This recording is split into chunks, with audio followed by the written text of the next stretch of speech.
සොබාදහමේ අපූර්ව පාෂාණ ස්තම්භය ලෙස පිහිටි කඳුයාය The Symphony of Stones. ඉතින් මේක තියෙන්නේ ආමේනියාවේ. ඉතින් මේක ඇත්තම විශාල ප්‍රදේශයක පිහිටුණු දෙයක්. ඒ වගේම මේක හරිම අපූර්ව අත්දැකීමක්. ඉතින් මට මේ හරිම යුනික් අපූර්ව අත්දැකීම ගන්න හම්බුනේ ආමේනියාවේදී. ඉතින් මේක පිහිටලා තියෙන්නේ ගානි කියන ප්‍රදේශයේ ආමේනියාවේ.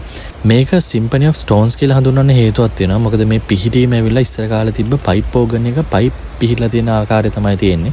ඉතින් අන්න ඒ හේතුවෙන් තමයි මෙතනට Symphony of Stones කියලා හඳුන්වන්නේ. ඉතින් අපි මෙතනට එනවනම් අනිවාර්යයෙන්ම ටිකට් එකක් ගන්න ඕනේ. මොකද මේක ඉතාමත් ප්‍රසිද්ධ හරියට කන්ට්‍රෝල් කරන සංචාරක ඩෙස්ටිනේෂන් එකක්. ඉතින් ටිකට් එකක් අරගෙන ඒ එන්න තියෙන පාර සම්පූර්ණ මීටර් 500ක් 600ක් විතර දුරට යන්න තියෙනවා එහා කෙළවරට එනකම්. ඒ පාර දෙපැත්තම ටිකට් ගන්න ස්ථාන තියෙන. ඉතින් මේ පාරේ තනිකරම යන්නේ මෙන්න මේ වගේ ගල් පිහිලා තියෙන ඒ ස්ථානය යටින්. ඉතින් එක පැත්තකින් දකුණු පැත්තේ මේ සුවිශේෂී පිහිටීම ගල් කඳු තියෙනවා. අනිත් පැත්තේ ලස්සන අසාඩ් ගංගාව ගලාගෙන යනවා.